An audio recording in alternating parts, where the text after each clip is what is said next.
All right, guys. I had a contest a few weeks ago. The top 5 comics in your collection. Just wanted to kind of see the comics, hear the stories behind them and stuff. And then had a few people chime in there and actually make some really good videos with some really great stories in them. Right. So I'm going to show off the. I'm going to go ahead and show off the prizes that they're going to win here, and then we're going to do the drawing. I'll walk through who is there, put their names in the hat, and go on through this. But the biggest thing is I do have to change one of the prizes and stuff. One of the prizes was this trade of Danger Unlimited by John Byrne, because I'm supposed to have a second one. This one is by Dark Horse. I had another one by IDW that also had his 2 sets of miniseries called Babe. Hey, what's up, guys? Yeah, good to see you, X-Pac. And I can't find it, so I'm going to hold on to this, but I'm going to replace it with a soft cover volume 1 of Lock and Key, which I actually think is superior to it. Okay, so that's one of the prizes. Another prize is going to be a what is this? Dead She Said #1 from IDW, signed by Bernie Wrightson. I had him sign it at Heroes Con. X-Force still bagged. Yeah, cool, man. Yeah, just a contest winning, man. Just going to go through some of the prizes here with the Deadpool card in it. Young Avengers #1, Star Wars #1, probably millions of those out there. You get a Superman, the Last God of Krypton by Walt Simonson and the Hildebrands, right? So this is actually pretty cool. This is actually pretty cool. It's a one shot. Something that's been in my collection I've never read, Elseworld's Finest. And actually something pretty cool was supposed to, it was really odd. I made my video for the contest, showed this as, of course I'll be getting messages now.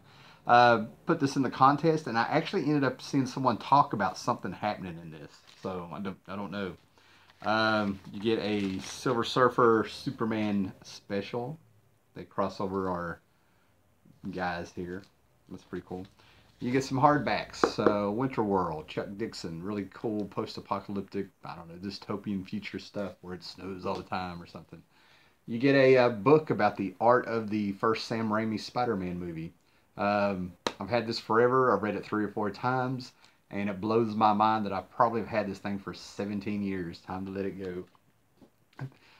You get another hardback, which is fantastic. I went through this book in the contest video, but you get Annihilation Classics with some great tales. Do you think the first appearance of Cable and New Mutants is ever going to be worth any significant money? Probably my most valuable book. I think it's in the cards with him coming out, being in the movie and stuff. Deadpool will probably always overshadow him. Both creations are by Rob Liefeld, of course, but for me, Cable is the more important character because I've always said when it comes to Cable and Rob Liefeld, say what you want and stuff, but Cable was the character to me that harkened in the 90s. Okay, so, you know, with the arrival of Cable and New Mutants and stuff, I think it's a significant book in comic book history. And that was the beginning of the 90s. To the point that Mark Waid and Alex Ross came up with the Magog for Kingdom Come, you know, the 4-issue Kingdom Come, and they based Magog on Cable, who was supposed to be the epitome of everything wrong with comics back then. I wish I stuck around a little longer and gotten the first appearance of Deadpool. My brother and a bunch of us really, it's really funny. I was buying New Mutants back then off the rack, and I had that book with Deadpool in it, #98. My brother had it also. I agree about creatures here. Yeah, I agree about Cable more important than Deadpool. Cable is a prototype of Liefeld Pouch Man. Yeah. Nothing so far, Jeremy Edwards. I was going through the contest winnings, that you know the prizes, and then I was going to do say who was in it, do the drawing. But I'm answering some questions there, so I'm waiting for everybody to kind of show up.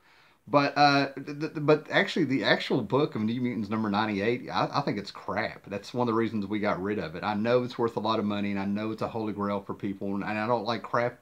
I don't like crapping on characters that people like and stuff. But yeah, when it comes to that first appearance of Deadpool, it really honestly is not very good. Back then you just saw something like you thought it was like a Spider-Man ripoff and stuff. Yeah, that sounds right. So yeah, it's cool to have his first appearance, but having the book and had it in my collection, and there really was a time you couldn't get rid of that damn thing, and that's what's great. But that's the magic of collecting, man. You hold on to those books you like, those characters you like. something happens, and all of a sudden, you know, you get paid back for your love, you know. All right. Another book you're going to get, which is signed by the creator, John Lemsner. It kind of hurts to get rid of this one. This is a really good book, man. But this is Dawn, Lucifer's Halo. Really good book. And Deadpool originally was nothing but a straight Wade Wilson ripoff. Yeah. On when he was the Terminator, Deathstroke the Terminator.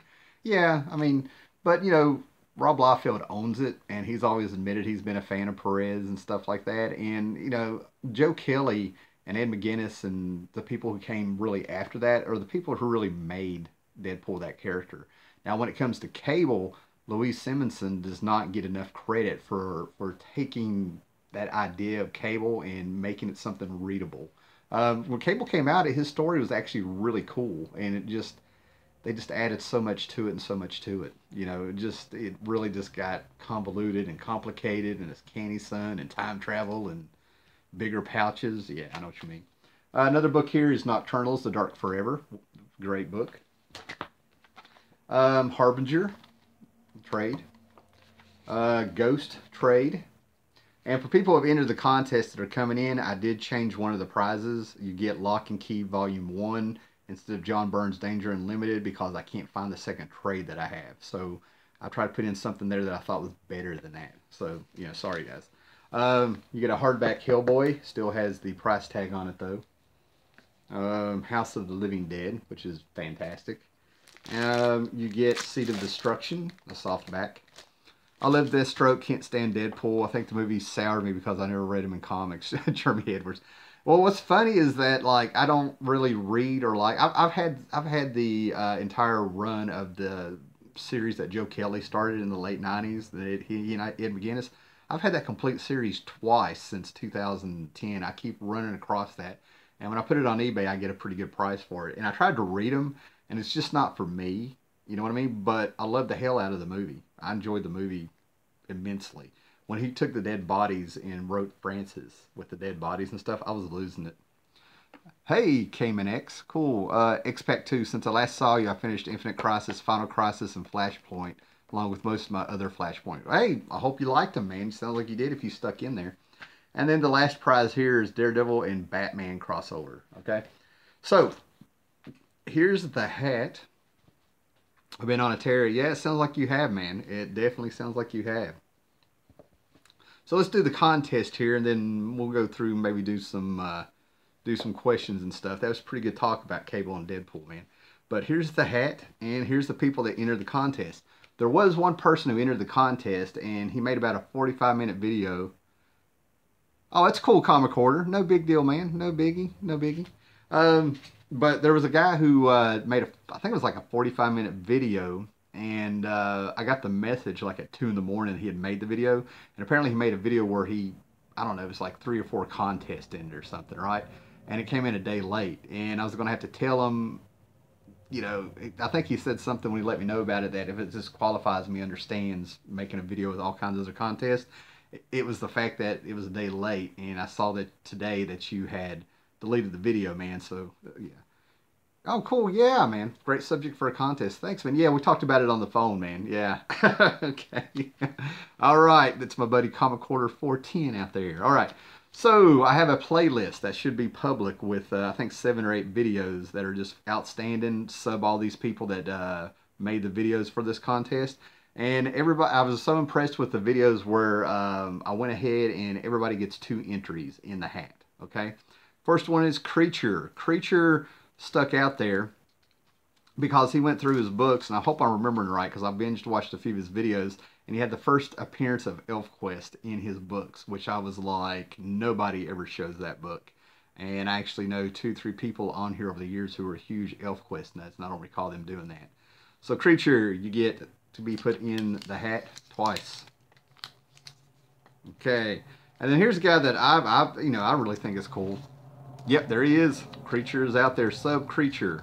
Sub the Creature. I love his handle, man. So simple. Creature.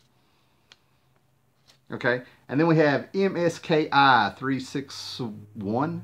Okay, now this is a guy who, I watch his videos, and he's the kind of guy that if he sees something in a video or somebody kind of told him about something, he gives them a shout out in the video saying, hey man, I saw this, and here's what I got.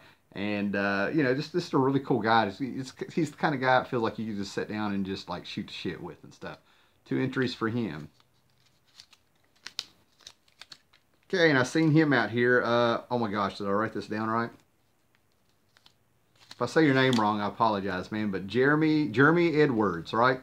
Sub Jeremy Edwards, right? His video should be in the playlist. He gets 2 in here. Okay, and then a guy who I really dig him. I really dig his channel, his laid back style. A guy who is completely honest about how long he's collected comics and what he's into. And he gets good deals on comic books. He talks about them, real open-minded about it and stuff. And that's the joy. Some of his videos have made me go back. Big ElfQuest fan myself. Oh, that's right. That's right. You are, aren't you? Yeah. I love it. But I'm talking about Tats Comics. You said it right. Nobody ever does. Awesome. Okay. I'm glad I got it out there, man. But Tats Comics. Tat Comics. Definitely go sub old Tat there, man. Okay. Good guy. Real good guy. Go sub Comic Quarter 410 out there too, guys. All right, and then a guy who's just super cool. Yep. Super cool, man. My buddy Tim Merritt. Buddies to a lot of people behind the scenes. The great chef here, the great laid-back Gandalf, if you will, of the community and stuff. He did a really cool video. Always like his style. We actually did a few live hangouts a few years ago, man. They were really fun. Who else do we have here? Okay, we got 2 more people here. All right, so we have 64-page special.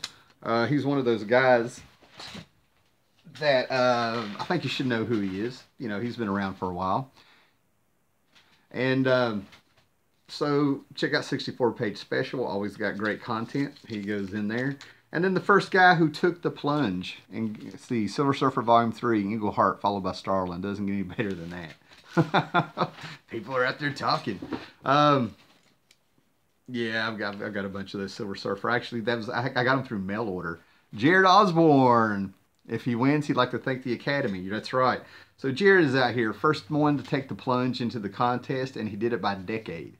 So that was actually pretty cool, man. So Jared, you get 2 entries. So everybody got 2 entries in there, right? And if we could just do a drum roll, all right? Shake the hat up. I'm not going to look. Mix them up. Are you guys ready? Oh, I got, what? We have it. Jeremy Edwards. So glad I said your name right. Okay, Jeremy Edwards won. Okay, Jeremy, here's what you need to do. You need to get me your address, okay?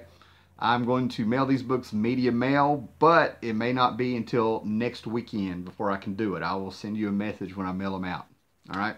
So everybody go sub Jeremy, all right? Nice. That was fantastic. All right, Jeremy, you won some books. Congratulations to Jeremy. Thank you for everybody that got in there. It was fun. So you got I think a nice haul of books here. Cool, man. So get me your address somehow. And like I said, it's going to be I could go on and on about work and some stuff I have to do, but it's going to be next weekend on there. Send your name, birthday, and social security name too. Okay, man. Well, before that all happened, like I said, go sub everybody that entered this. Congrats to Jeremy. Way to go. Thanks, Haller, for the context. Thanks, guys. Appreciate it. Okay, let me set his prize winnings over here. I'll be right back.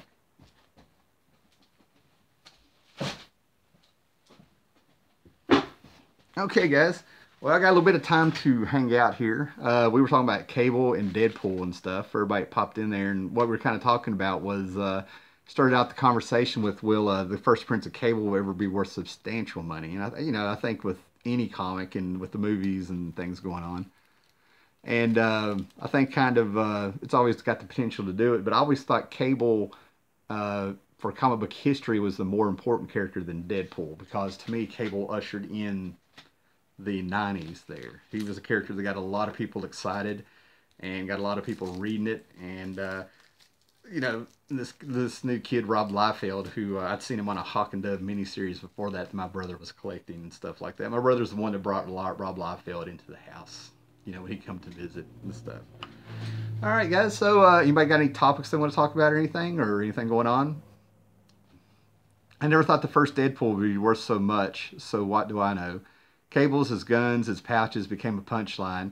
Yeah, my half brother in America is keeping tabs on my New Mutants 87 copy for me.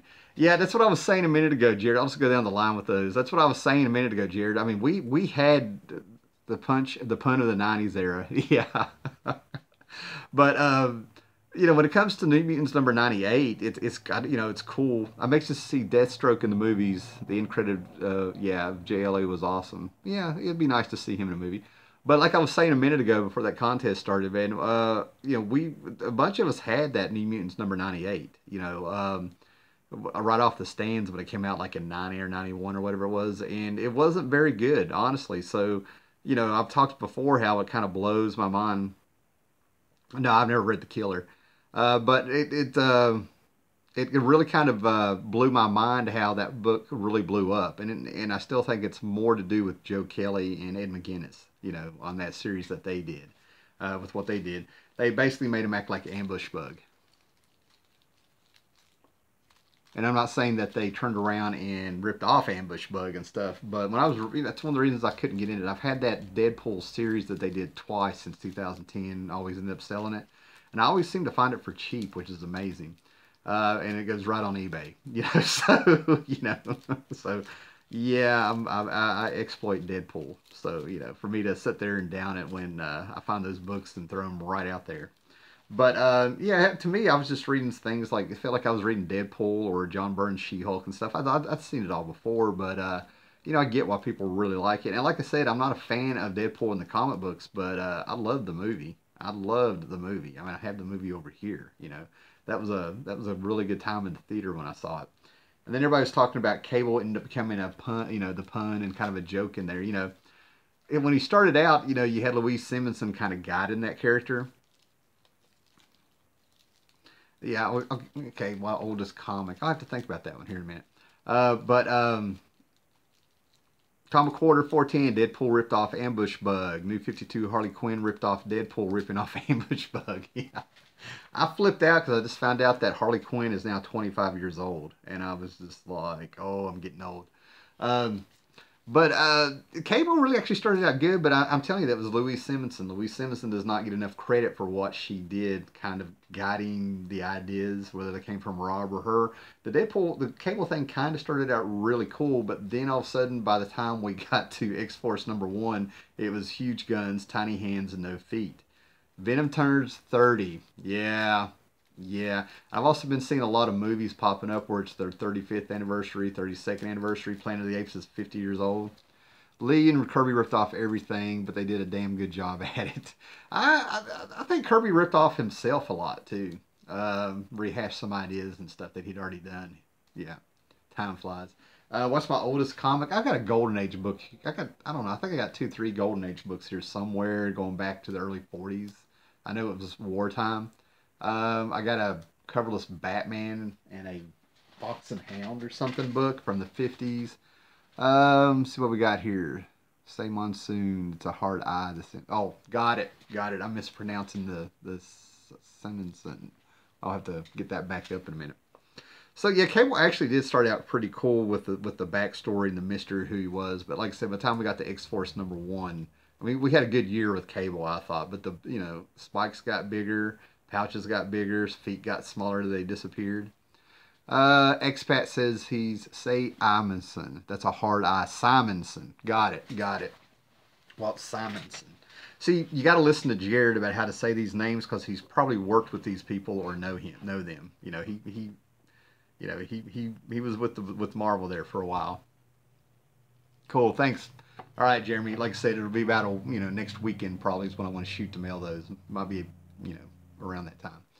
So yeah, so by the time we got to X-Force, but I actually remember getting the X-Force and I about died when I saw the ambulances that Liefeld had drawn, and I was just like, wow, it's kind of like he was kind of exposed a little bit after the excitement over Liefeld who came out there, and there's people who compare him to the punk rock being shot in the arm of comics and stuff, and I just kind of let people talk. He brought in energy and stuff. You got to give him credit a little bit. I can't believe I'm saying this, but I was done with Liefeld during, what was it? He was still on the New Mutants, and I have it here. It might be Extinction Agenda or something like that. There was a crossover going on, And he had, I think it was Jubilee or maybe Boom Boom, probably Jubilee, running down an alleyway, running from some soldiers or something on the splash page, and he drew 2 left feet on her, and I was just like, I'm done.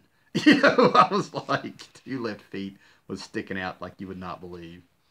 The new documentary on the story of Image Comics Foundation is great, guys. Yeah, Comic Quarter 410 turned me on to that. I think it's, where did I find it? I think I actually found it on YouTube. It was really interesting. I'm working my way through it with the story of Image, with what was going on with them. Seems like every couple years we're getting more and more backstories on Image. Um, so yeah, Liefeld kind of had his place there and stuff, man. But I remember reading Youngblood #1, and I was just sort of like, okay.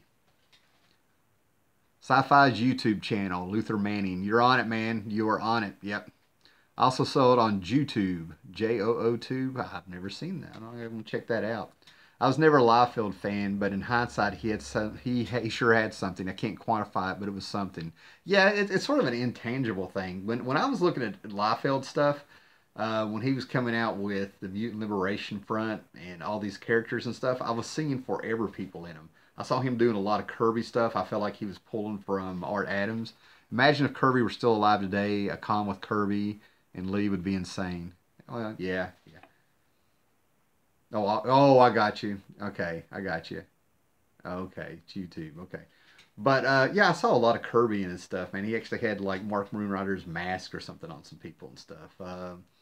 Shatterstar was somebody that I was just sort of. I mean, the characters had some interest in me, but I don't know.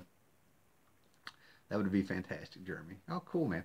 So yeah, that was it. I mean, Liefeld came out in I don't know, man. The some of the stuff he did, he pulled in when he pulled in Alan Moore to do Supreme. I thought that was genius and stuff to get out there. So the guy's actually the guy's done some stuff that I thought was really right. It was a good call and things like that.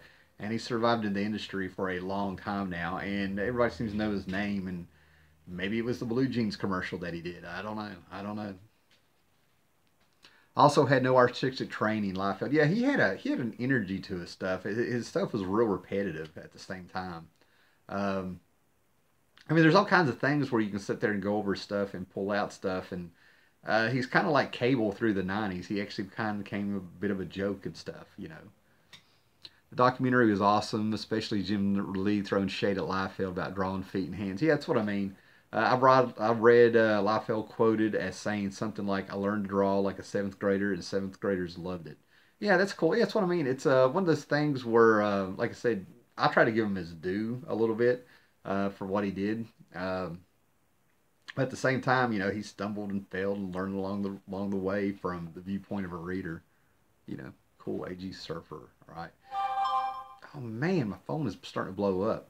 I never got the face guard things with Rob, but I liked him back in the day. Just came back. What are we talking about?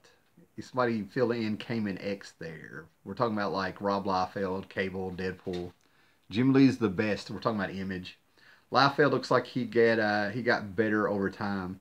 Well, everybody's, you spend, it takes 10,000 hours to be like a master at something, is what they say. It's amazing how somebody came up with that number and stuff. So he's going to improve. But I really remember he came back with like Youngblood #8 or something. I don't know. There was a Youngblood issue. It came out. It seemed like the book had been on hiatus. Comic Quarter 410, Liefeld is a turd. And Comic Quarter has a story for why Liefeld is a turd. Um, and it probably has something to do with how much he charges to sign the first appearance of Deadpool. I will admit I dig a lot of the other stuff besides Deadpool. I saw feet from time to time. Yeah, yeah, usually in the shadow, or smoke. They're usually in smoke. I liked his work on Hawk and Dove limited series. I think Carl Kessel inked that, and I think the inkers were the ones that kind of saved Liefeld there a little bit there when he first started out. I enjoyed that. My brother was the one that had that Hawk and Dove miniseries, and I liked it. Is Liefeld a co-creator of Deadpool? I think he's the creator of Deadpool. Yeah. Um, but where was I going with that? But he came out and I don't know, it might have been like a Youngblood #8 or something. It seemed like the book had gone on a hiatus. He comes back and he's got more of a polished style and kind of started feeling like maybe he was going for Magna or anime or something there. Manga or anime or something. Jim Lee's the absolute best of all time. You got it. He says he's a born again Christian. Come back here. Charges $90 to sign Deadpool books. Yep, Liefeld is the creator. Fabian Nicieza co-created Deadpool. There we go. That's right. I always forget about Fabian. McFarlane helped Liefeld in the Cable first appearance too. Contributed cover art. Does he make money from the Deadpool movie then? I think.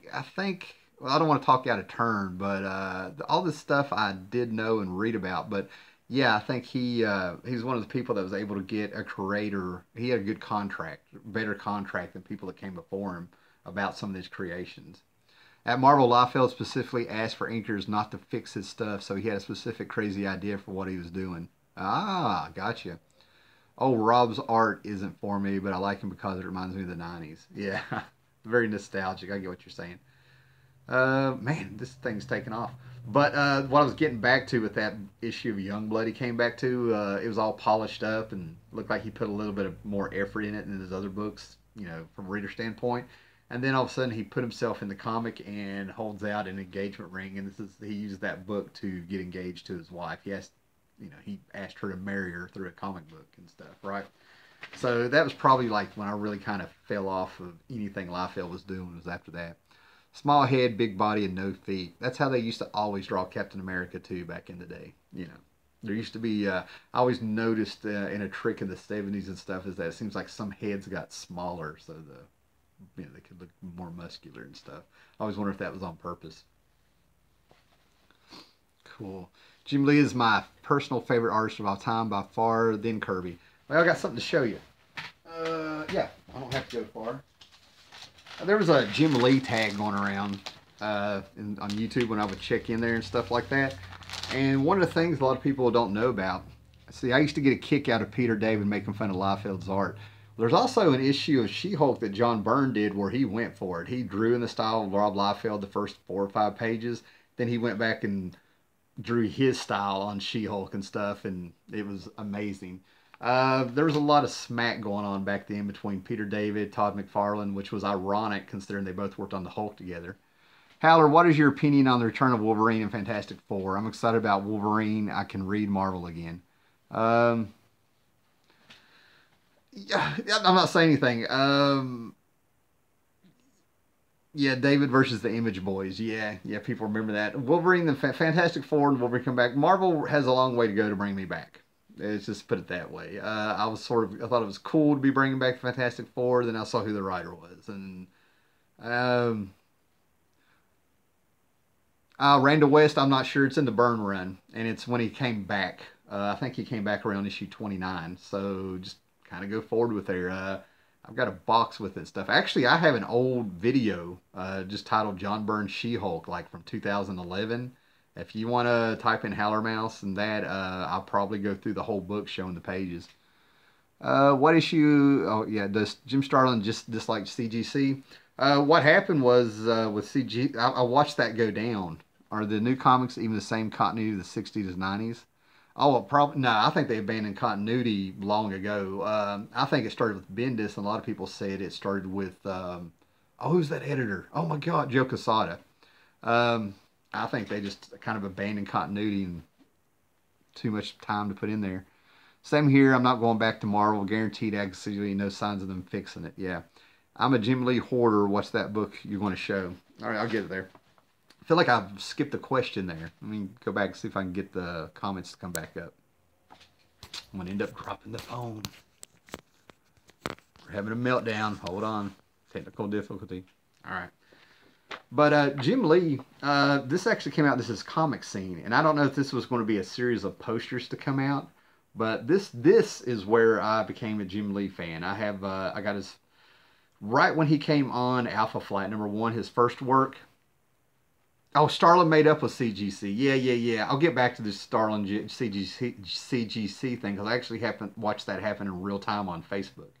I got Jim Starlin stories.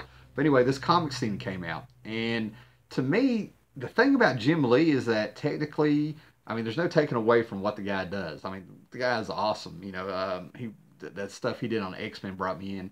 when he did his first Marvel work on Alpha Flight number I think 51 or something like that. Alpha Flight was taken off the stands. It was just amazing. So he came in with the Dream Queen and all this stuff that was going on, and I was curious, but you couldn't find it. It was taken off the stands. Hey Tim, what's up, guys? I'm reading Youngblood. The story is really fast paced, and like I said, I think the only Youngbloods I read were the first ones that came out, and I have Alan Moore Youngblood stuff. I forgot about that. Marvel abandoned continuity just when TV shows like Buffy were making Buffy. Come on, it's not going to work for me. I'll read your comment when it comes back up. But anyway, this is a comic scene. What year is this?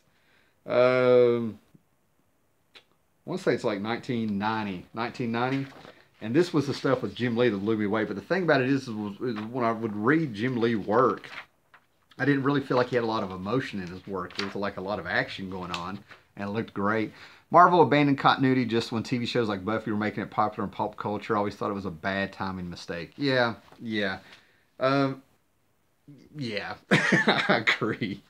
But there's some unseen, fantastic Jim Lee art. I think this was supposed to be a poster that came in 3 pieces.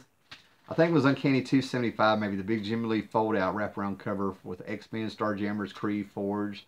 Yeah, that was great stuff. Hey, later, Comic Quarter. Catch you later, brother. So, yeah, you had a lot of this stuff here. So this just had some fantastic Jim Lee art, which blew my mind in there, you know. Jim Lee making an art book. I'm not aware of one. I know they came out with a card set that Jim Lee did for the X-Men with Marvel trading card set. And I think last year they ended up trying to act like this was new material from Jim Lee. And they ended up using that on a few covers, you know, variant covers. And it was just the Jim Lee art cards that he did back in the early 90s. Right, Comic Quarter 410. I've said it before. I'll say it again. Go sub that guy. He knows his stuff. There was a nice Jim Lee Wizard hardcover art book. Okay, I didn't know that. I've got a Jim Lee one-shot special softcover from Wizard that came out back in the day. Actually, I've been meaning to tell a story about Frank Miller and Wizard, which was something I might actually shoot a real video on.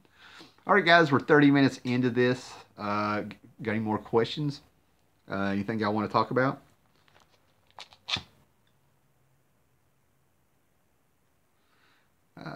Then I picked up prior issues, Magneto and Rogue, Nick Fury, because Are the Savage. That's when I was all in the way, Jim Lee fan for life. I thought his Punisher Wolverine, when he was on Punisher War Journal, I thought that was a cool one. Oh, AG Surfers reminded me about Jim Starlin. It's really interesting about Jim Starlin. I think I've had about 3 Heroes Cons, Heroes Con comic book convention out of Charlotte. And out of those 3 years, I am comfortable saying, that Jim Starlin is kind of like my smoking buddy, right? It all started with there's this etiquette that you don't bother creators, you know, when they're away from their table. But I was already standing under some trees, and he came by and he sat on the bench, and he's sitting there, and finally I asked him, "You just rented the jet ski to the Punisher as a classic cover." And so we've never talked comics. I've talked to him probably a total of like, seriously, probably like, you know, between, you know, at the smoke breaks and all this stuff, I've probably talked to him probably about 20 times. And we talk about South Africa and all this other stuff because that's where his wife's from. And it's one of those things he let me take. I took a picture of him the 3rd time this happened. So there's a picture of him smiling for me on the bench. So I put him on Facebook. And on Facebook, every now and then, you know, he would comment or something like that, just like he does with everybody else.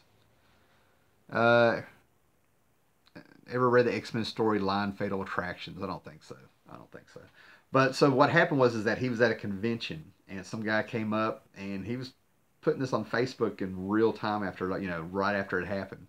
And it turns out that some guy came over there, and he had to wait for the CGC person to come over there to witness him signing it. And the guy walked off, CGC walked off, and basically they didn't pay him. That's the Reader's Digest version of what was going on. And he called him out on it. And some comic book journalist, whatever you want to call them and stuff, kind of picked up on that. And it kind of got spread out and stuff. There was a time back in probably around 2000, before I moved here, 2013 or 14, that I wish I'd screenshotted stuff, man, because I saw some of those comic book creators go on. They'd have a little round with each other and stuff, and I'm like, I can't believe I'm seeing this. You know, you had to remember these guys probably know each other and stuff. That makes it completely different. Even when you're an outsider looking in, and you're just like, you know, they're fighting. Cracks me up, man. Um, you actually got the Punisher War Journal Wolverine crossover when it first came out. Then I retrospectively realized around 1990 that it was Jim Lee. Yeah, yeah, Jim Lee was he was it was great. That was a really cool time with Marvel and stuff, man. Because in 1990 they came out with a bunch of relaunches of books. You had Todd McFarlane and Spider Man. You had the X Men books coming out. John Byrne's She Hulk. You had a RoboCop book coming out. New Warriors were coming out and all this stuff. And at the same time, you had, you know, McFarlane got his own Spider-Man book. And if you go back and read the actual issues, he's begging people, the fans and stuff, to tell him how to improve his writing.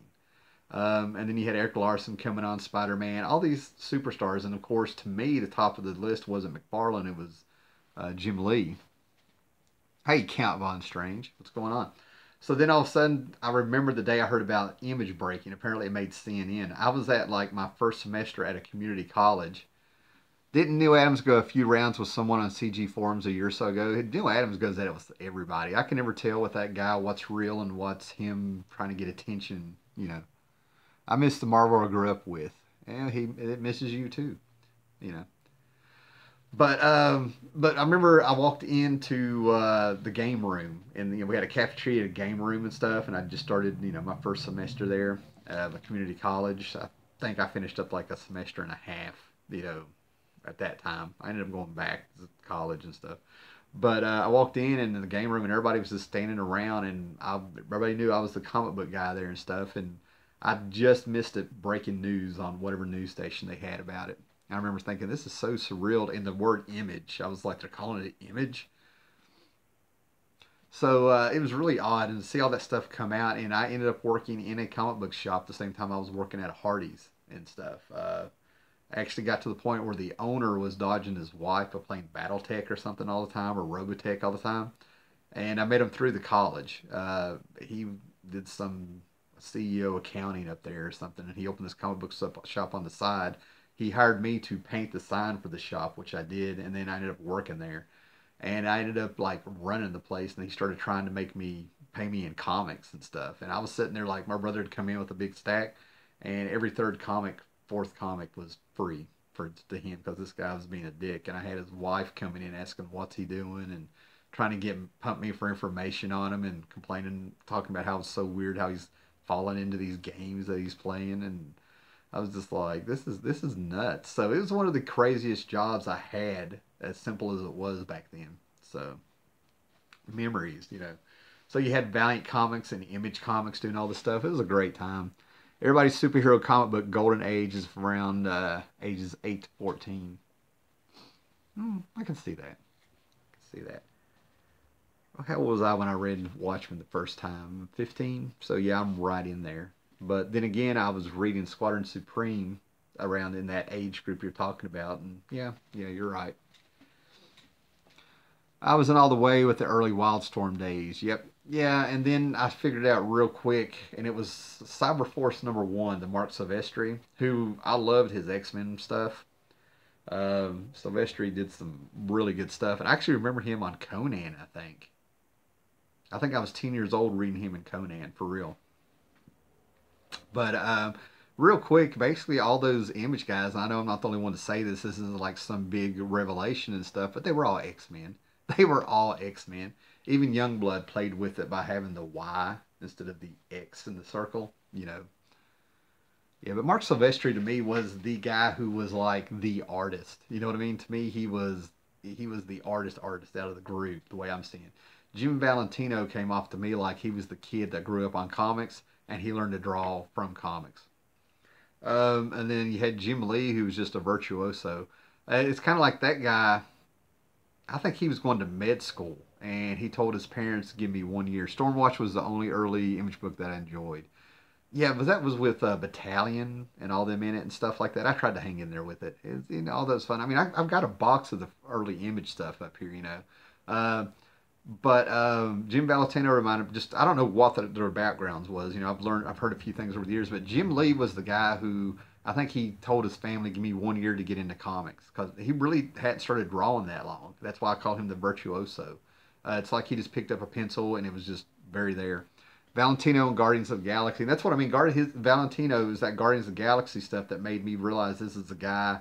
He came off to me like the guy who read comics, learned to draw from comics, and got what a comic book story was. You know, and then Jim Lee just kind of picked up a pencil a couple years before he got into comics. Told his parents, "Give me a year to get into comics. If not, I'll go to med school." He got into comics, and look how good he was from the get go. We've already talked about Rob Liefeld. McFarlane tried for years to get into comics before he got in there, and he ended up getting in at DC on Infinity Incorporated. Warren Ellis did good work on Stormwatch. Yeah. Actually, I think it was Comic Quarter 14 that sent me a crap load. I think that's who it was, or Steve Ogden. Somebody sent me a bunch of that stuff to read, and I love it. I got its own box. Oh, comments are disappearing on me again. Come on. Jim Lee, yeah. Valentino was a black and white autobiographical comics guy in the 80s. I was shocked when I first saw him draw Guardians of the Galaxy. Ah, so he started as an indie guy? Okay, very cool. That's why we have these moments with YouTube when people actually get into talking about comics and you learn stuff like that. You hear stuff. It's very cool. Very cool. That is cool to find out. I think I need to cheat and Wikipedia these guys. I don't know. Listen to Fat Man on Batman with Jim Lee. It's 2 parts long. Great interview with him, though. You know what, Jeremy? I like Kevin Smith, but I can't sit through his podcast. I cannot do it. Can't do it. I'm not a podcast guy. The things I'm actually watching on YouTube are books on old books on tape and stuff like that, or audio books. And then I've been listening to for years. I've listened to a old sci-fi radio show called X-1, which I think is the greatest radio show ever put out there. I've been listening to Suspense, CBS Mystery, Twilight Zone, and I found some radio show from the 70s. I think that Vincent Price was the guy who was voicing a bunch of them.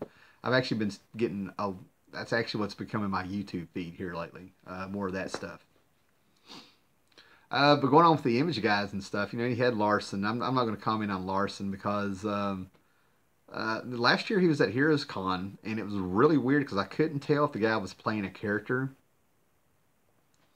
And I couldn't tell if Rob Liefeld was putting on a show for everybody because like he had this crazy eye in his look, and he'd stick his tongue out while he was drawing and stuff, and he had one eye propped up.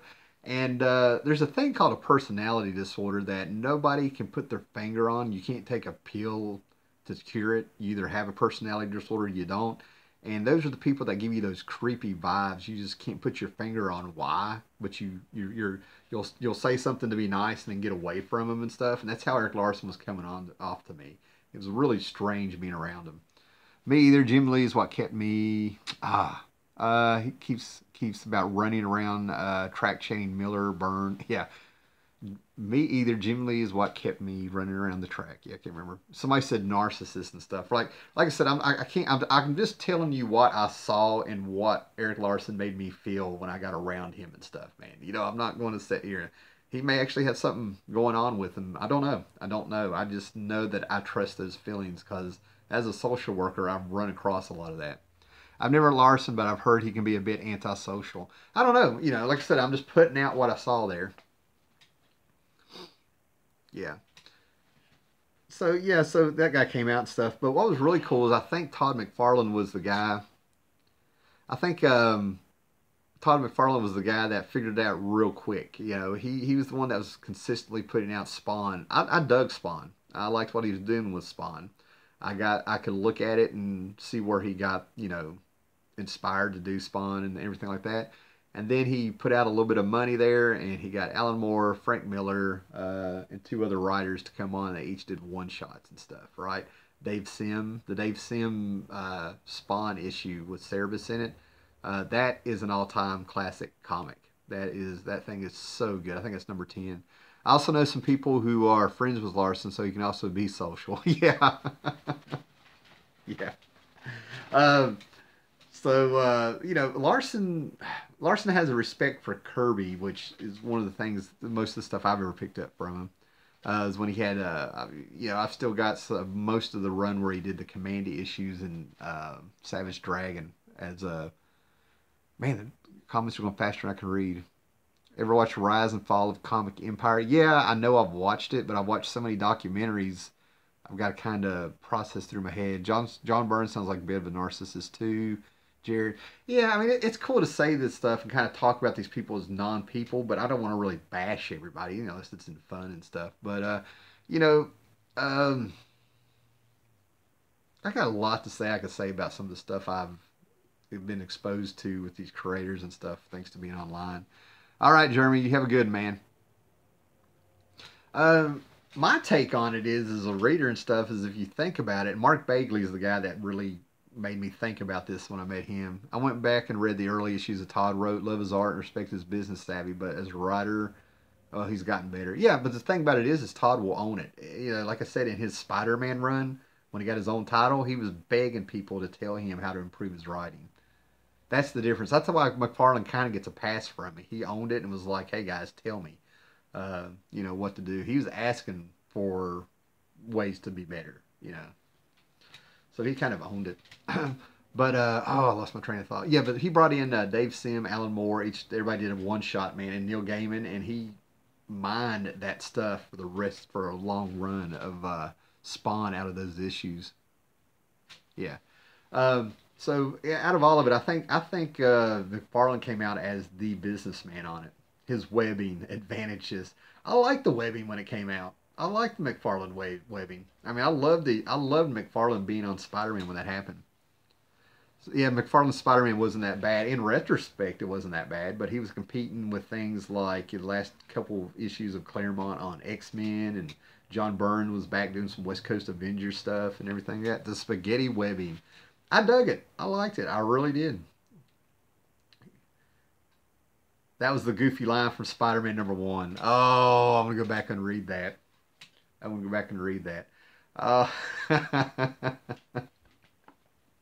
hey man, he owned it. He owned it. He asked to be give me. He asked for ways.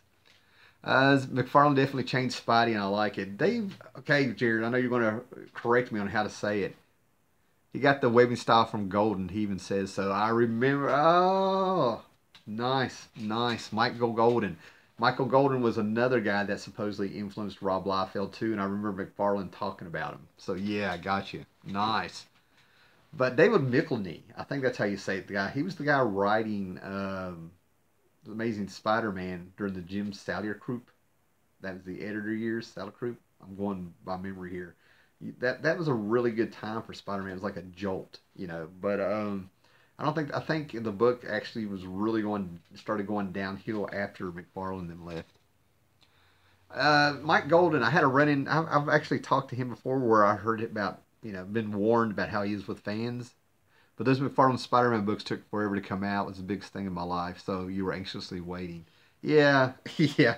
It was really, we didn't know it, but it was back then, you know, as a person who read the comics and stuff, it was really so rare for a comic to be late, at least, you know, on the newsstand and stuff, that it was really odd when it happened. And it really did feel like forever. That might have been our age or something, you know. But when it comes to Mike Golden, I've been kind of warned. I've been, you know, I was told about some of the stuff he'd done to fans and how he treats fans and stuff. And the guy was like telling me to come back as he saw me around the cons and we were talking and stuff. And I thought the guy was going to ask me out for a beer. Yeah, the Spawn animated series was really good. I'd like to go back and watch it. I had him on DVD and got rid of him like an idiot. The last decade, Golden has actually worked to be better with fans. Well, he that's what I mean. My experiences have been awesome. And actually, when he threw me under the bus, it was actually funny. Renee Wittestatter or something is like his agent or something. And that particular con, hey, Kevin Kelly is out here. That particular con, Mike Golden, you know, kept talking to me. He had two people sitting there waiting with the comics to sign the comics, and he kept waving me over, and we kept talking. And I really thought we were going to like go out and get a beer or something for real, hang out or something, right? The way I mean, this went on through the whole day. Did you read the early G.I. Joes from the 1980s? Yeah, yeah. I'll get to that in a minute there, man. But finally, what happened was, is all of a sudden, while in mid sentence, he stopped talking and put his head down and started drawing again. And Renee Woodstetter came out, looked at him, looked at me, and he was kind of acting like I was bothering him. And she was like, "Are you going to buy something?" And he would not acknowledge it and stuff. So it's like the crack of the whip there. Larry Hama's G.I. Joe books. Those books were fun. I remember seeing issue 1, 2, and 3 lying around and stuff. I had a couple of them. And honestly, with the crowd of kids that I hung out with back then, Jason, I can remember their names now and stuff and what we did. The early G.I. Joes were fun, great books. And we had the action figures everywhere. And Jason was the first guy that I saw. I think it was number 2, man. It's got everybody looks like they're in the Arctic, and I remember Snake Eyes had the Eskimo hood on and all this stuff. But to me, that book really peaked with my friends around 21 with that silent issue. Then they were kind of around and stuff. And we actually had our GI Joes. We actually put them in the dirt and played with them. And Jason was the first guy that like blew my mind because he would take the screw out of the back and mix and match the GI Joe pieces and make his own. And showed me about the washer that connects the torso, all that stuff. And that was just a really really cool fun book. And then you had the Transformer books and stuff. Now as adults and now the way things are, right? I know it's kind of a jaded thing that this was just advertisement stuff, but the G.I. Joe book had some quality to it. They suckered me in with the Cobra Commando mask. And Renee knows how to crack the whip to keep the artist she reps from goofing off all day. She was also there in Burns She-Hulk stuff. Yeah, yeah. I've heard the crazy story about her like chasing some guy into China on a Jackie Chan movie set or something like that and stuff. But Renee Winstetter's books that she edited, like that Burn She-Hulk thing, stuff like that. That's cool. I mean, she does what she has to do. It's her job. All I know is Mike Golden stuck his head down and started drawing and working again after like waving me over a couple times. Just listen to him talk about stuff and stuff like that. So hey, I'm not playing Sweden here. It's just like I was like Mike just threw me over the bus like his mom. He threw me under the bus just like his mom came out. He didn't want to get in trouble, so he threw me under the bus. I think it's funny. I know the G.I. Joe movie at the time blew me away. Nemesis Enforcer really rocked it and stuff. I've got the old G.I. Joe the movie cartoon on VHS. I think I have 2 copies. There's an action figure documentary on Netflix talking about Joe's. I've seen it. Yeah, I've seen that, Tim. Yeah, I've seen that. And Don Johnson made Falcon cool. I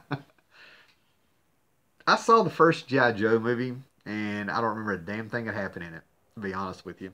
I remember watching the first Transformers movie and knowing there was going to be a G.I. Joe movie out because I'm pretty sure it was the first one. The first one, they had some army soldiers there and stuff like that, and they were doing really great stuff. And I'm watching this, and I'm like, that's G.I. Joe. So in the first Transformers movie, whoever those military guys were that were running around doing the action scenes and stuff like that, I was like, that's G.I. Joe. I used to have him on DVD. Yeah, cool, man. Man, this is some fun talk. We've been all over the place. I was never in the G.I. Joe, even the action figures. They were too small. Well, my 2 big things were the Masters of the Universe toys. I took those very serious. I remember being 7 or 8 years old and seeing that the blue and the purple on Skeletor. It was just amazing. Burgess Meredith. And those come back up. The comments disappeared. They'll pop back up in a minute.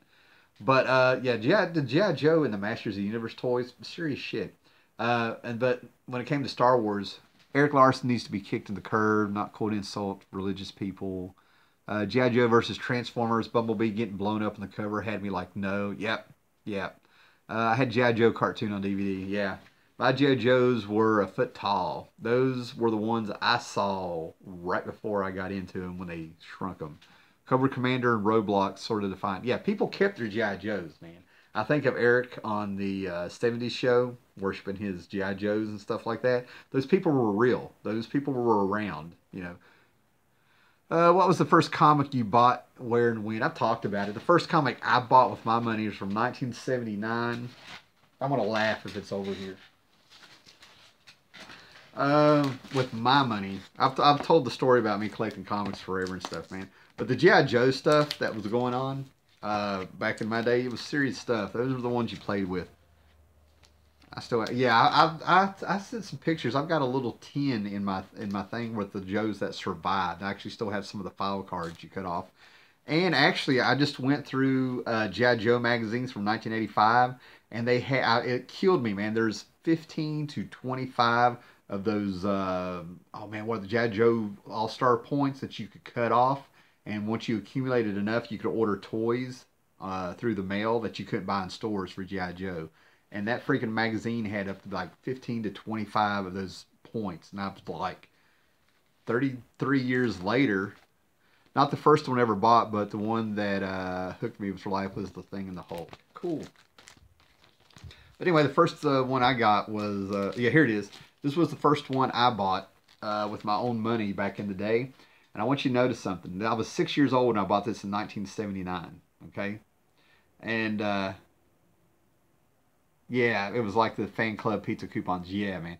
I had Star Wars, G.I. Joe, Transformers, He-Man, and GoBots. I'm fine with GoBots, man. I know I have friends that hate GoBots and sets them off. I love the Rock Lords. I've got the Rock Lords cartoon on VHS.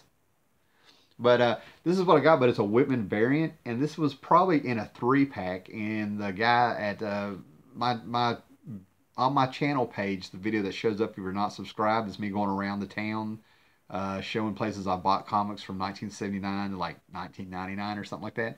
But this guy probably opened up a 3 for $1 package there and sold these separately. But I remember, or maybe somebody else had opened it up, and when I went up there and I was a kid, he was just like, "Give me a quarter, kid," or something like that. So yeah, that's my first one. This is the actual comic and stuff. I've got a bunch of the first ones that I've read. But I read comics since I was like about 4 because of the stepdad and uncle having them everywhere. We'll just leave it at that because I've said it over and over. But the G.I. Joe stuff, actually, I like to go see what I have there. But the stepdad I keep talking about, if you want to know what he looks like, go look up the Dreadlocks, the biker gang. And he looks like Monkey Wrench. I actually, when I was, what was it, 1986, for his birthday, I went to the store and got him that Dreadnought figure of Monkey Wrench because it looked like him. And he freaking stuck it on the wall with a thumbtack, kept it there, and he smoked so much and all this stuff that I just watched the thing yellow over the years. I don't know. I have no idea what he did with it. So yeah, the stepdad looked like one of the bikers from the. Was it Dreadnoughts? Am I remembering this right? I read too much stuff. There's, you know. But Zartan to me was the man. Zartan was probably my favorite Joe looking back on it. And we're talking about the original with the swamp skier. Put him out in the sun. He turned green. He had the mask and everything like that. Zartan to me was the man. That was the guy. I like the idea that he was probably yeah, the Dreadnoks. Thanks, man. Knight of Old. Yeah. But yeah, so yeah, the G.I. Joe stuff was just a way of life back then. It was cool. You had the magazines. Then I didn't watch the cartoons of Transformers and G.I. Joe because number one, I didn't like the style of them, and number two, I couldn't stand how you would just see these like a blizzard of lasers and things like that, and nobody ever got shot. Even as a kid, that blew my mind. I watched Land of the Lost in the 70s, and Land of the Lost, they got electrocuted, poisoned, things were trying to kill them. You had the slee stack. There was real danger. And then all of a sudden you're watching G.I. Joe with the military and Transformers and all this stuff, and I was just sort of like, come on. Need to go to Walmart, but just can't leave. That's good. We're coming up on an hour, man. I'm going to have to get off here in a minute, too. But in the comic, the Joe dies. There's some stuff that went down in it, man. Larry Hama was meant for that book. I really want to hear the Chuck Dixon interview by Milo Yiannopoulos. Yeah, I've never heard about that. Chuck Dixon. Chuck Dixon did a lot of great comics. We'll just leave it at that. Transformers '90s movie. People die. Was it in the '90s? Are you talking about the?